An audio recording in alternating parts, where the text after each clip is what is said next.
ನಮಸ್ಕಾರ ಸ್ನೇಹಿತರೆ, ಎಲ್ಲರಿಗೂ ಸಂಚಾರಿ ಸುದ್ದಿ ಯೂಟ್ಯೂಬ್ ಚಾನೆಲ್ಗೆ ಸ್ವಾಗತ. ಈ ಒಂದು ವಿಡಿಯೋದ ಮೂಲಕ ಇಪಿಎಫ್ಒ ಮೂಲಕ ಪಿಂಚಣಿ ಹಣವನ್ನ ಪಡಿತಾ ಇರುವಂತಹ ಪ್ರತಿಯೊಬ್ಬ ಪಿಂಚಣಿ ಗ್ರಾಹಕರಿಗೆ ಕೇಂದ್ರ ಸರ್ಕಾರದ ವತಿಯಿಂದ ಪಿಂಚಣಿ ಇಲಾಖೆ ವತಿಯಿಂದ ಭರ್ಜರಿ ಗುಡ್ ನ್ಯೂಸ್ ಅಂತ ಹೇಳ್ಬೋದು ಸ್ನೇಹಿತರೆ. ಹೌದು ಸ್ನೇಹಿತರೆ, ಅದರ ಜೊತೆಗಾಗಿ ಇಪಿಎಫ್ಒ ಮೂಲಕ ಪಿಂಚಣಿಯನ್ನ ಪಡಿತಾ ಇರುವಂತಹ ಪಿಂಚಣಿದಾರರ EPS 95 ಪಿಂಚಣಿ ಹೆಚ್ಚಳಕ್ಕೆ ಸಂಬಂಧಪಟ್ಟಂತೆ ಬಹುದಿನಗಳ ಬೇಡಿಕೆಯಾಗಿರುವಂತಹ ಪಿಂಚಣಿ ಹಣ ಹೆಚ್ಚಳ ಮಾಡಬೇಕು ಇನ್ನು ಸುಪ್ರೀಂ ಕೋರ್ಟ್ ಆದೇಶದ ಮೇರೆಗೆ ಕೂಡ ಪಿಂಚಣಿ ಹಣ ಹೆಚ್ಚಳ ಮಾಡದೆ ಅನೇಕ ಪಿಂಚಣಿದಾರರು ನಿರಂತರವಾಗಿ ಪ್ರತಿಭಟನೆಗಳನ್ನ ಕೂಡ ಮಾಡೋದ್ರ ಮೂಲಕ ತಮ್ಮ ಒಂದು ಹಕ್ಕುಗಳನ್ನ ಕೇಳುವಂತಹ ಪ್ರಯತ್ನವನ್ನ ಮಾಡ್ತಾ ಇದ್ದಾರೆ. ಸೊ ಇದಕ್ಕೆ ಸಂಬಂಧಪಟ್ಟಂತೆ ಕೇಂದ್ರ ಸರ್ಕಾರದ ವತಿಯಿಂದ EPFO employment provident fund organisation ಮೂಲಕ ಕೆಲವೊಂದಿಷ್ಟು ಮಹತ್ವದ ನಿರ್ಧಾರವನ್ನ ತೆಗೆದುಕೊಳ್ಳಲಿಕ್ಕೆ ಮುಂದಾಗ್ತಾ ಇದೆ ಸ್ನೇಹಿತರೆ. ಅದರ ಜೊತೆಗೆ ಈಗಾಗಲೇ EPF ಮೂಲಕ PF ಹಣವನ್ನ ಕಟ್ಟಿ ನಿಷ್ಕ್ರಿಯಗೊಂಡಿರುವಂತಹ ಖಾತೆಗಳಿಗೂ ಕೂಡ ಬಂಪರ್ ಗಿಫ್ಟ್ ಅನ್ನ ಕೊಡ್ಲಿಕ್ಕೆ EPFO ಇಲಾಖೆ ಮುಂದಾಗ್ತಾ ಇದೆ ಸ್ನೇಹಿತರೆ. ಸೊ ಹಾಗಾದ್ರೆ ಏನೆಲ್ಲ ಅಪ್ಡೇಟ್ಗಳಿದಾವೆ, EPFO ಪಿಂಚಣಿ ಹಣ ಹೆಚ್ಚಳ ಯಾವಾಗಿನಿಂದ ಪ್ರಾರಂಭವಾಗಲಿದೆ, ಅದರ ಬಗ್ಗೆ ಕಂಪ್ಲೀಟ್ ಆದಂತಹ ಮಾಹಿತಿಯನ್ನ ತಮಗೆ ಈ ಒಂದು ವಿಡಿಯೋದ ಮೂಲಕ ಇನ್ಫಾರ್ಮೇಶನ್ ಅನ್ನ ತಿಳಿಸ್ತಾ ಹೋಗ್ತೇನೆ. ಪ್ರತಿಯೊಬ್ಬ EPFO ಗ್ರಾಹಕರು ವಿಡಿಯೋನ ಸಂಪೂರ್ಣವಾಗಿ ವೀಕ್ಷಣೆ ಮಾಡಿ, ಇಷ್ಟವಾದರೆ ತಮ್ಮ ಇನ್ನಿತರೆ ಸ್ನೇಹಿತರಿಗೂ ಕೂಡ ವಿಡಿಯೋನ ಶೇರ್ ಮಾಡಿ. ಹಾಗಾದ್ರೆ ಬನ್ನಿ ಸ್ನೇಹಿತರೆ, ತಡ ಮಾಡದೆ ಈ ಒಂದು ವಿಡಿಯೋನ ಪ್ರಾರಂಭಿಸೋಣ.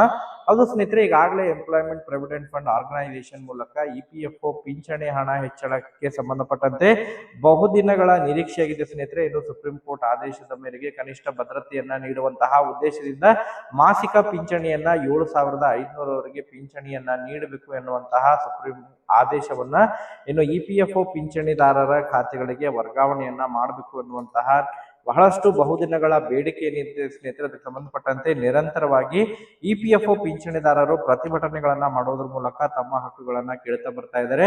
ಬಟ್ ಕೇಂದ್ರ ಸರ್ಕಾರ ಆಗಿರ್ಬೋದು, EPFO ಇಲಾಖೆ ಯಾವುದೇ ರೀತಿಯಾದಂತಹ ಸಕಾರಾತ್ಮಕವಾದಂತಹ ಸ್ಪಂದನೆ ನೀಡದಿದ್ದಿಲ್ಲ ಸ್ನೇಹಿತರೆ. ಬಟ್ ಇದೀಗ EPFO ಪಿಂಚಣಿದಾರರಿಗೆ ಇದಕ್ಕೆ ಸಂಬಂಧಪಟ್ಟಂತೆ ಪಿಂಚಣಿ ಹೆಚ್ಚಳಕ್ಕೆ ಸಂಬಂಧಪಟ್ಟಂತಹ ಮಹತ್ವದ ನಿರ್ಧಾರವನ್ನ ತೆಗೆದುಕೊಳ್ಳಲಿಕ್ಕೆ ಮಹತ್ವದ ಸಭೆ ಕೂಡ ಕರೆಯಲಿದೆ ಎಂಬುದರ ಬಗ್ಗೆ ಮಾಹಿತಿಗಳು ಈಗಾಗಲೇ ಕೆಲವೊಂದಿಷ್ಟು ಮೂಲಗಳಿಂದ ಲಭ್ಯವಾಗ್ತಾ ಇದಾವೆ ಸ್ನೇಹಿತರೆ. ಹೌದು ಸ್ನೇಹಿತರೆ, ಈಗಾಗಲೇ ಏನು ಪ್ರಸಕ್ತ ನೀಡ್ತಾ ಇರುವಂತಹ ಪಿಂಚಣಿ ಏನಿದೆ, ಆ ಒಂದು ಪಿಂಚಣಿ ಹಣವನ್ನ ಹೆಚ್ಚಳ ಮಾಡಬೇಕು. ಅಟ್ ಲೀಸ್ಟ್ ಏನು 7,500 ಏನು ಪಿಂಚಣಿ ಇದೆ, ಸೊ ಅಷ್ಟಿಲ್ಲ ಅಂತ ಹೇಳಿದ್ರು ಕನಿಷ್ಠ ಪಕ್ಷ ಸುಮಾರು ಒಂದು 4ರಿಂದ ಹಿಡ್ಕೊಂಡು 5,000ವರೆಗೆ ಪ್ರತಿ ಮಾಸಿಕ ಪಿಂಚಣಿಯನ್ನ ಹೆಚ್ಚಳ ಮಾಡಬೇಕು ಎನ್ನುವಂತಹ ಕೆಲವೊಂದಿಷ್ಟು ಸಿದ್ಧಾಂತವನ್ನು ಇಟ್ಕೊಂಡು ಈಗ ಮಹತ್ವದ ಸಭೆ ಕೂಡ ನಡೆಯಲಿದೆ ಸ್ನೇಹಿತರೆ. ಹೌದು ಸ್ನೇಹಿತರೆ, ಇದೇ ಜೂನ್ 15ರ ನಂತರ ಮಹತ್ವದ ಸಭೆ ಕೂಡ ದೆಹಲಿಯಲ್ಲಿ ನಡೆಯಲಿದ್ದು, ಅದರಲ್ಲಿ EPS ಪಿಂಚಣಿ ಹಣ EPS 95 ಪಿಂಚಣಿ ಹಣ ಹೆಚ್ಚಳಕ್ಕೆ ಸಂಬಂಧಪಟ್ಟಂತಹ ಮಹತ್ವದ ನಿರ್ಧಾರವನ್ನ ತೆಗೆದುಕೊಳ್ಳುವಂತಹ ನಿರೀಕ್ಷೆ ಇದೆ ಎಂಬುದರ ಬಗ್ಗೆ ಮೂಲಗಳಿಂದ ಮಾಹಿತಿಗಳು ಲಭ್ಯವಾಗ್ತಾ ಇದಾವೆ ಸ್ನೇಹಿತರೆ.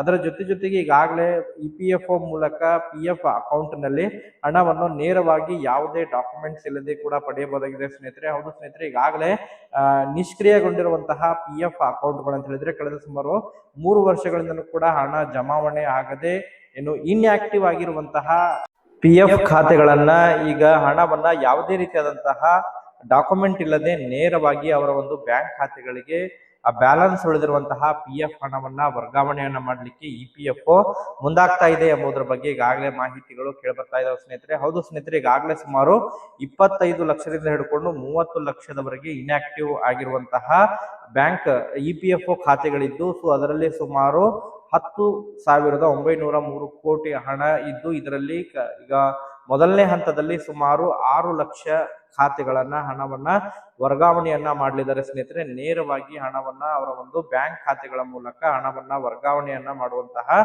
ಕೆಲಸ ಕಾರ್ಯವನ್ನ EPFO ಮುಂದಾಗ್ತಾ ಇದೆ ಎಂಬುದರ ಬಗ್ಗೆ ಮಾಹಿತಿಗಳು ಕೇಳ್ಬರ್ತಾ ಇದಾವೆ ಸ್ನೇಹಿತರೆ. ಸೊ ಒಟ್ಟಾರೆಯಾಗಿ EPFO ಪಿಂಚಣಿದಾರರಿಗೆ ಹಾಗೂ EPFO ಮೂಲಕ PF ಹಣವನ್ನ ಕಟ್ಟಿ ಏನು ಇನ್ಆಕ್ಟಿವ್ ಆಗಿರುವಂತಹ ಖಾತೆದಾರರಿಗೂ ಕೂಡ ಗುಡ್ ನ್ಯೂಸ್ ಅಂತ ಹೇಳ್ಬೋದು ಸ್ನೇಹಿತರೆ.